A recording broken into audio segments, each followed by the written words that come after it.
What's up, good people? I'm still the real Solo Kenya. The T is capital and there is no space in between. On our social media platforms, you can find us on Solo Mbuthia, on all of them. Be it Twitter, Facebook, all of them. Just find us as Solo Mbuthia. If you have watched the previous videos, that is the Milestone 1 and Milestone 2, I'm sure this Milestone 3, as I had promised that we'll look at, this should be a walk in the park. Maybe before it's a walk in the park because it's simply defending your final document. Remember, I told you in the previous videos that this is a document.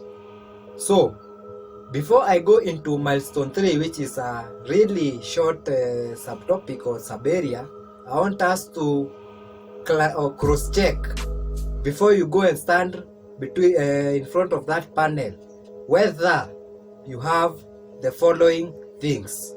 The first thing that should be on your document is the cover page. The cover page. Does your cover page have the name business plan written in bold? That is the first thing. Down there is your business plan, is the name of the business written. If yes, the next thing that should be on that page is your name in full.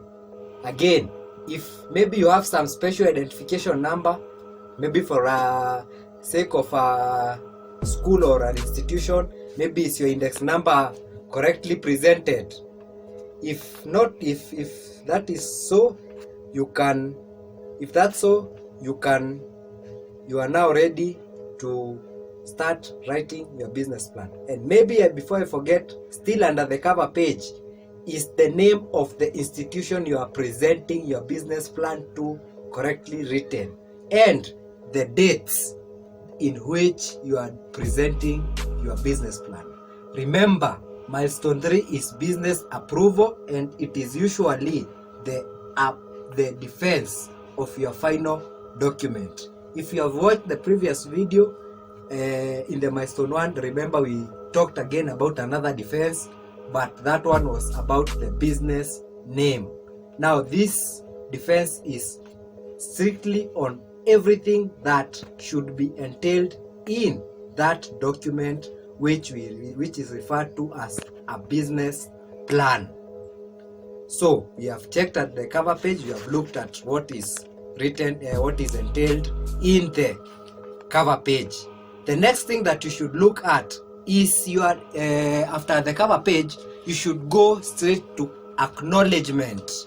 Acknowledgement, again, you should write the term acknowledgement. Remember, this is now in another page. The cover page is on its own page. Now you go on another page for acknowledgement.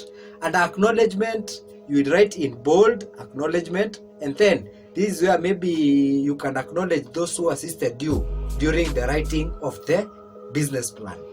Once you are done with the acknowledgement, you will go straight now to another page, and in broad light, the declaration. Not the declaration rather, but the dedication. Dedication is where maybe there are some special people whom in your life maybe you want to thank. That is, it's on that area that you will write their names, maybe send them a message of appreciation and such kind of thing.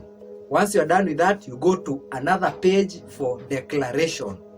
Declaration, now this is where now you will declare that the business plan that you have written is your original work, and there is no any other person who can come and claim that it's theirs.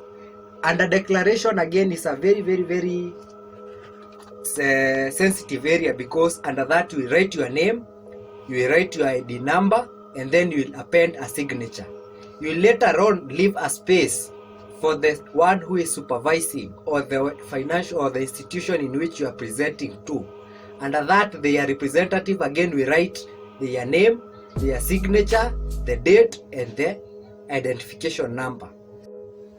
Once you are done with the declaration, you will go to synopsis. You write the term synopsis, and then under that, in bold, you write the executive summary. Executive summary, again, you can go and look at the second video and look at what is entailed in the executive summary. That is what you will write once you are done with the declaration. Remember the four things that I've talked about: the cover page, the acknowledgement, the dedication, and the declaration. All of them must be in different pages for each and every one of them. Kindly take note of that. Once you have written the synopsis and you've written the executive summary, you will go now to the table of content. This is usually a very hectic area, so I usually advise people to look for ICT expertise to assist you in writing the table of content. Once you have written the table of content, now you will go to the business plan development, or the milestone 2. You will write from chapter 1 to chapter 5, and then the appendices and the references. Noting again, if that one is not clear, you can kindly go and check out the second video, which is the milestone 2. Having said that, you are now ready to face that panel and defend that business plan of yours, either for financial purposes or for examination purposes. Now, straight to milestone 3, which is usually the business approval. Business approval is very, very simple.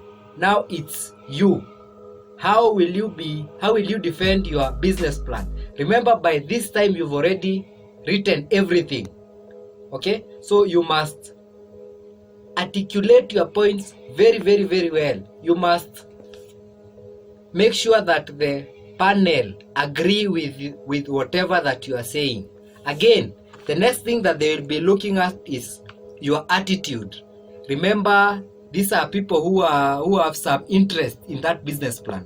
Therefore, they must ask you a few questions. Some will harass you, some may be nice, some will ask you maybe questions that you had not planned ahead. So kindly be very, very, very, very cautious how you answer the questions that are given by the panel. With that, ladies and gentlemen, that is what is entailed in a business plan.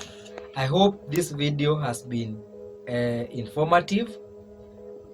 I hope you will share it with the relevant people. I want to give some special thanks to a few people again in this video, starting with my director of photography, stroke producer Somi. Good job, you've been doing a nice job. Chopping is not an easy job. I want again to acknowledge Baba's Pixel CEO Amo, Amo and the crew. Again, any other person, all of you who have been making this channel grow, kindly assist me in making this channel grow. Let's make this channel big. This is our channel. This is a Kenyan channel. Let us continue supporting the Kenyan content. This is a very serious content. It has not been done again, but just give us the support. That is all we need. Continue hitting that subscription button until we get a silver button. Having said that, ladies and gentlemen, namaste.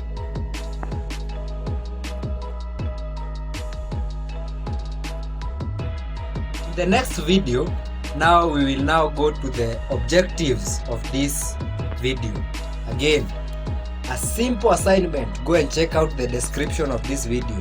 It's more of a supply chain channel. So in the next video we'll start off with supplies unit, and the unit is public procurement and finance. Just a teaser, this is what you will be using if you are to be employed as a procurement officer in Kenya. We look at a few things like general procurement rules. We look at the tendering process. We look how you're supposed to tender, some of the documents that you're supposed to be using, and so on and so forth. So watch out for the next video. Thank you.